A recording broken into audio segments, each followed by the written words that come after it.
Ciao a tutti, io sono Riccardo e questo è Body Positivity.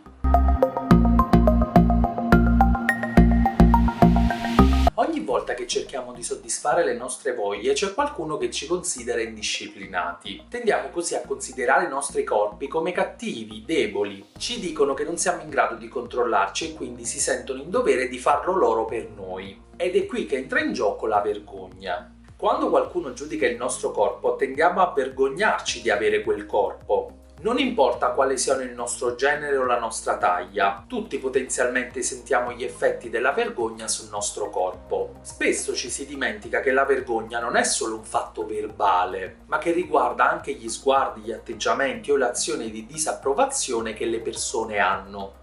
Ci sono momenti in cui la vergogna è così sottile che chi la prova tende a minimizzarla parlando di confusione o di tristezza. E questo capita soprattutto agli uomini, che non ammettono facilmente di vergognarsi del proprio corpo, perché essere vulnerabili con i propri sentimenti è considerato da deboli o poco virile. Tutto questo condiziona i nostri rapporti, tendiamo ad essere sulla difensiva, perché dobbiamo proteggerci emotivamente da qualsiasi potenziale rischio di vergogna. Diventiamo nervosi e cominciamo ad essere terrorizzati dalla gente perché abbiamo paura.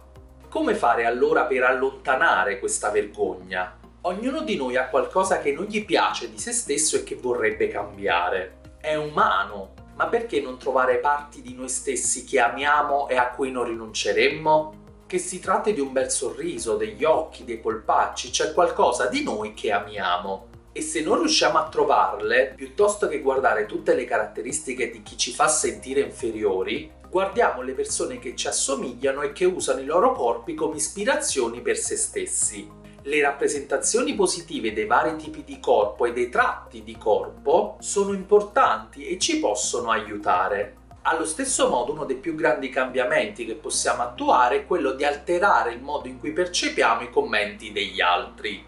Questo ovviamente è più facile a dirsi che a farsi, ma basta guardare le critiche in due modi. O chi ci critica parte da una sua vergogna e quindi ricordiamo di non diventare noi stessi questo tipo di persona a causa della nostra vergogna, o ricordarsi che ciò che quella persona dice non definisce noi o il nostro corpo, ma è solo l'opinione di qualcuno che pensa che non meritiamo di essere felici. E sinceramente chi può decidere che gli altri non debbano essere felici? Anche se parliamo della vergogna del nostro corpo, è importante ricordare che siamo più che solo i nostri corpi. Siamo le nostre emozioni, le nostre menti, i nostri pensieri, i nostri vari sensi, la nostra personalità, i nostri amori e le nostre empatie. Nessuno si sente a suo agio provando vergogna, ma una delle cose migliori che possiamo fare è essere onesti con gli altri per come ci sentiamo e fargli capire che quello che vogliamo è solo rispetto. E chiunque non sia d'accordo con questo non vale la pena perderci altro tempo.